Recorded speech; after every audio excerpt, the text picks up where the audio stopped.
This is your man John Fortune, your host of the Frustrated Fan Sports Show, and today we're going to talk about this season's playoff year. I have to say this is probably the most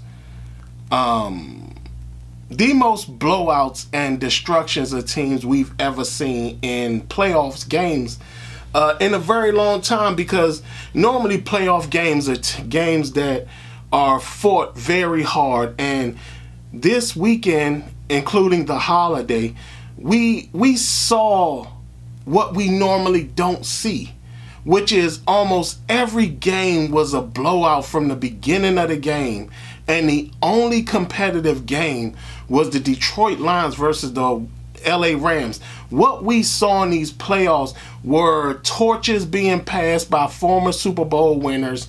We saw the emergence of even more young quarterbacks. We saw maybe the revitalization of a first-round pick.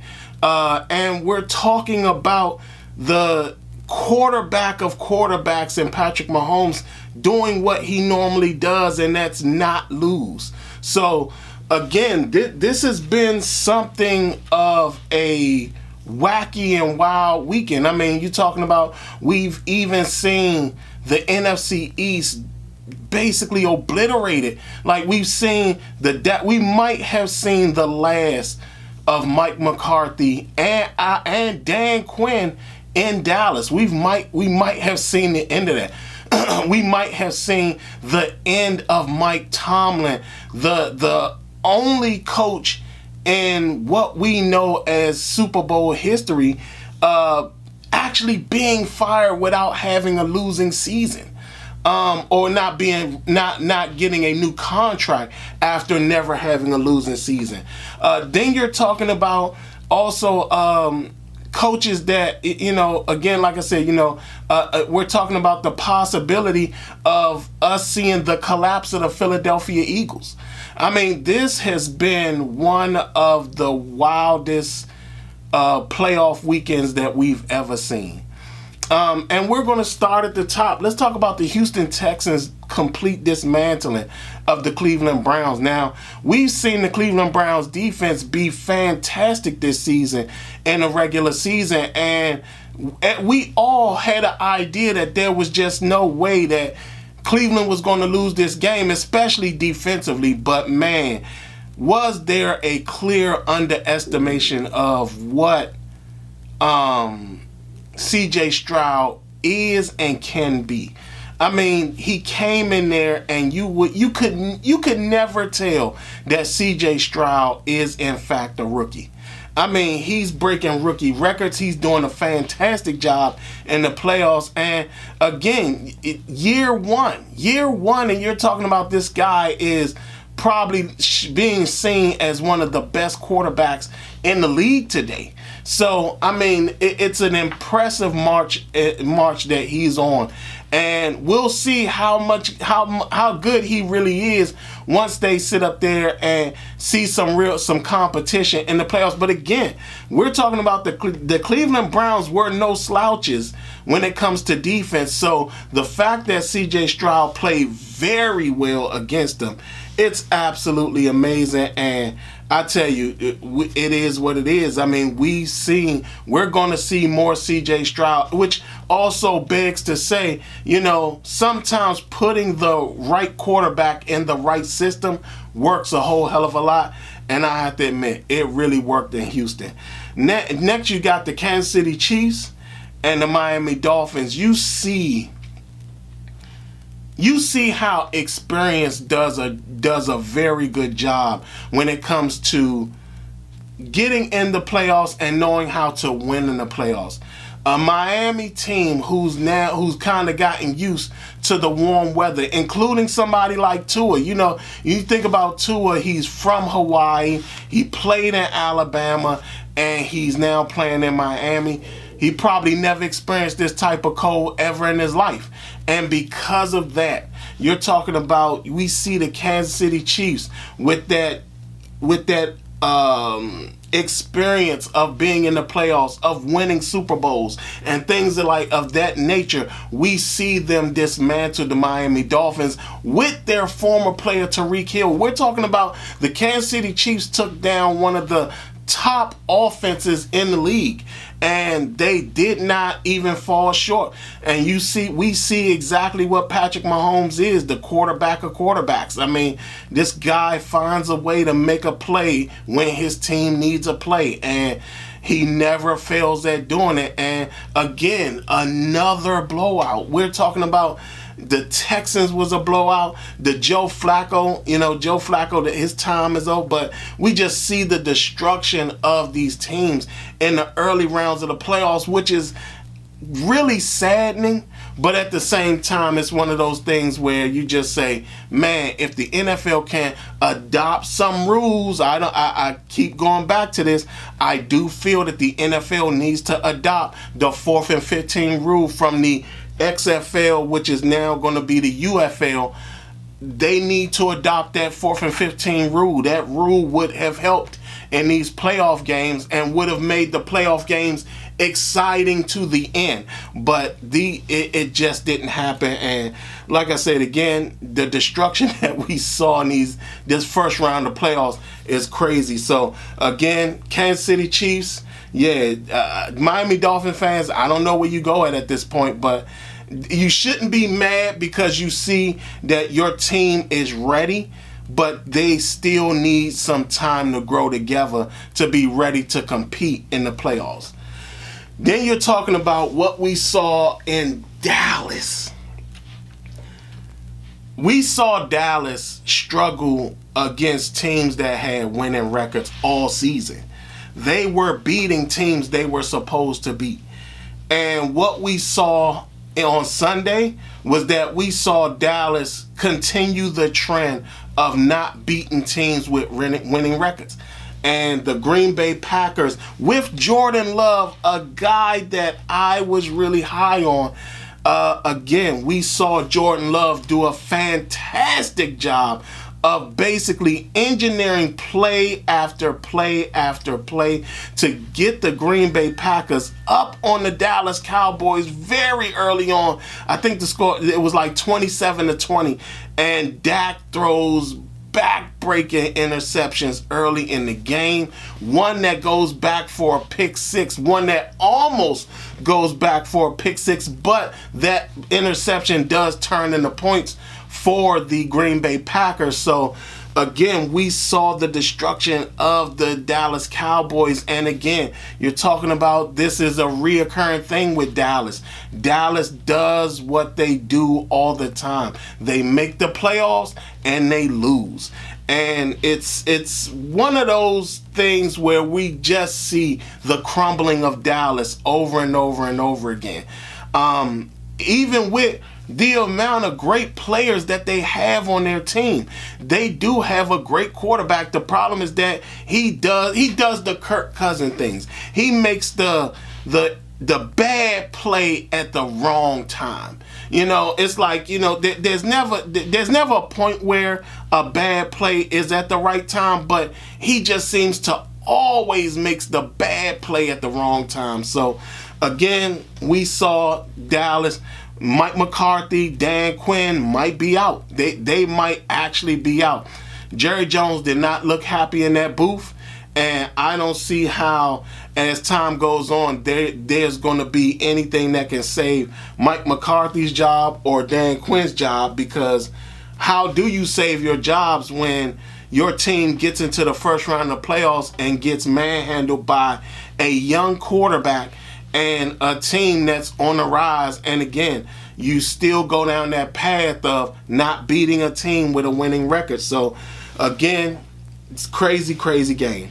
The next game was the Detroit Lions and the LA Rams, which was the only competitive game of these playoffs. I mean, we saw Detroit jump on the Rams very early, and then the Rams mount a comeback. Again, 4th and 15 rule, it needs to be put in place. I really feel that the 4th and 15 rule will help, will get people more connected to the games more than ever, because I'll be honest with you, I'm pretty sure that once they show the numbers of these games, they're going to show that a lot of people started turning the TV off at a certain point, maybe after the second half, maybe after the third quarter, because a lot of these games was just out of hand and the teams weren't coming back. But again, they had a really competitive game, a game that, again, we thought Detroit was going to run away with it, and coming to find out, nope, the Rams were not going to go down without a fight. Sean McVay, Puka Nacua, Aaron Donald, they all played major roles. And again, like I said, we saw Matt Stafford try his best, but like what seems to be the thing with Matt Stafford, he can never win in Detroit. And we saw Matt Stafford lose this game. So again, the only competitive game of this whole playoffs. It's crazy, but it is what it is. Next was the Buffalo Bills versus the Pittsburgh Steelers. Have we seen the last of Mike Tomlin in Pittsburgh? I will say this: it was very disrespectful for the interviewer to ask him about his contract and things like that.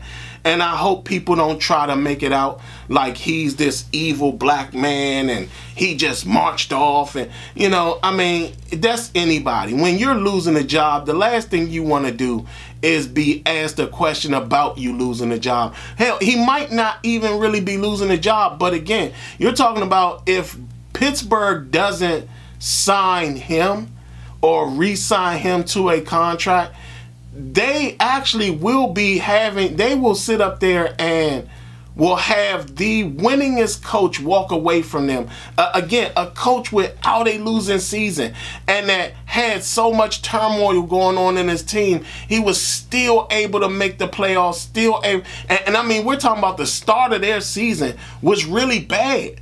Like, they started out, I think, 0-3 initially, and you're talking about they went through 3 quarterbacks this year. 3.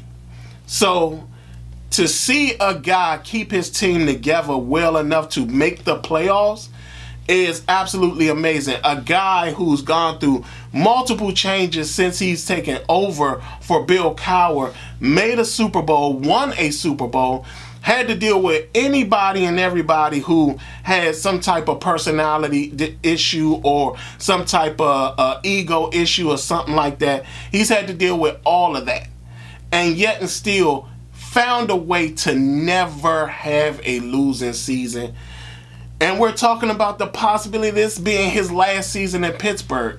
It's the craziest thing ever. Like, this isn't a situation where you're talking about Bill Belichick, where you had a couple losing seasons to then give reason for you being fired. This man has never had a losing season, and he might not be re-signed to his job. So it's crazy. It's really, really crazy. But again, Buffalo, I mean, they came up, they jumped on Pittsburgh immediately and did not let up at all in the game. Josh Allen had a really good game. I think he had 3 touchdowns plus a rushing touchdown. He did a fantastic job against Pittsburgh. And like I said, Buffalo jumped on Pittsburgh early and did not let up. Pittsburgh tried its best, but Buffalo was just not letting up at all. That was a really good game, but again, it wasn't as competitive as you wanted it to be. Last but not least, the game that I think probably shocked everyone, but it didn't shock me. The Tampa Bay Buccaneers dispatch the Philadelphia Eagles in probably what is the worst blowout of the entire playoffs. to say for people to act like we didn't see the Philadelphia Eagles going down mid-season. We actually saw this in the season. We saw that their secondary was struggling. We saw that they were struggling badly. They couldn't really get they were giving up big plays during the whole season. I mean, hell, Sam Howell had two really good games against the Eagles, and we saw this team slowly evaporate as the season went on and on and on. Jalen Hurts' injuries mounted and kept mounting. Whatever the issues are between A.J. Brown and the team seem to have like really come to a forefront, and the team was just not going to be ready for this playoff run.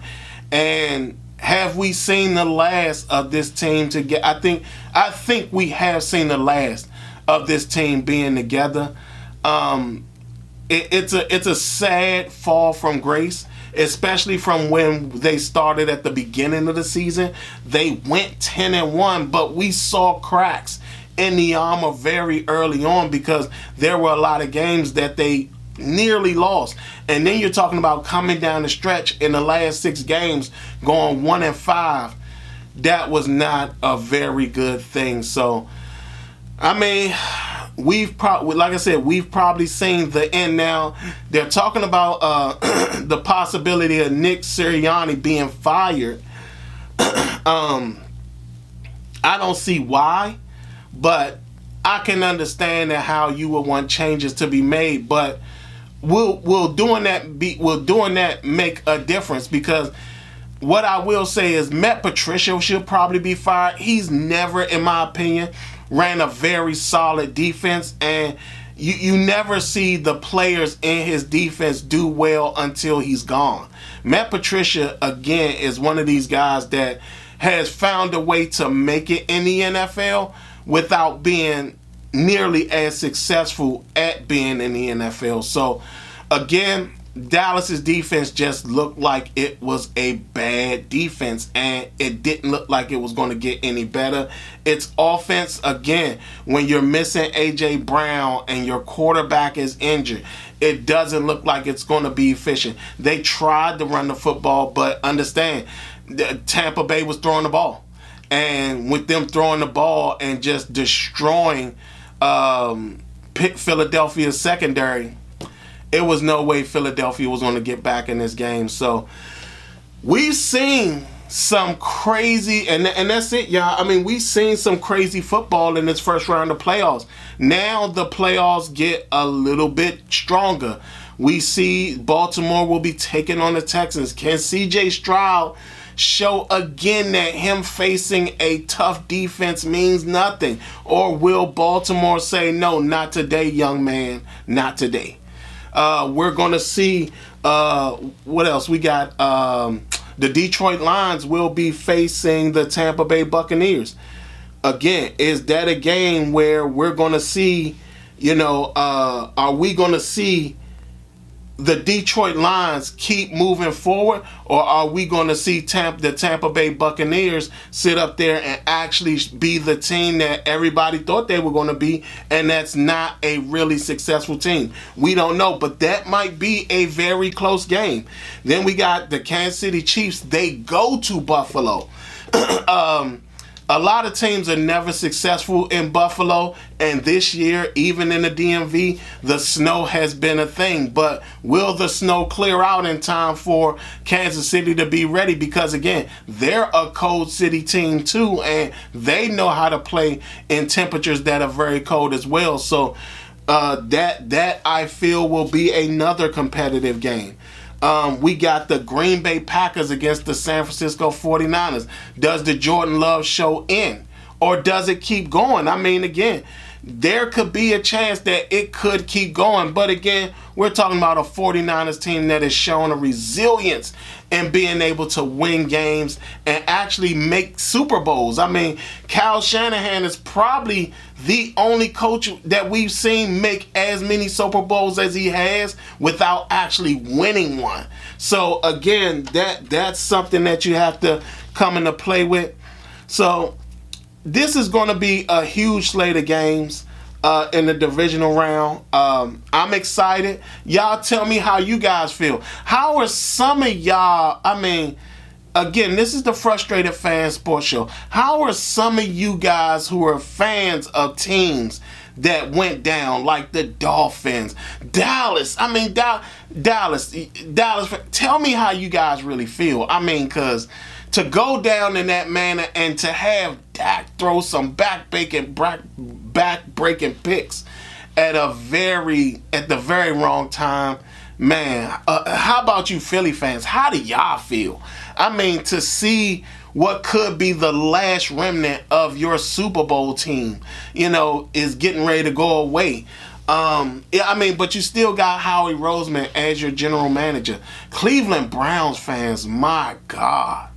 I mean, to walk in there with like a very good defense, Joe Flacco, who's known to really pump it up when it comes to the playoff run, we saw his magic go away. Cleveland Browns fans, how are you feeling knowing that your team basically let the Texans walk right past you? Like, how do y'all feel? How do all y'all fans feel of the teams that won? Green Bay Packer fans. My son is a Green Bay Packers fan, but how do y'all feel knowing that you guys now have successfully transitioned from 3 different quarterbacks and have basically went on it and are basically on close to a 30-year run of quarterback success? Y'all tell me what y'all think. Houston Texans fans, to go from last to first and actually making a march to the Super Bowl, how do y'all feel right now? Other than that, this has been your man John Fortune, and this has been the Frustrated Fan Sports Show.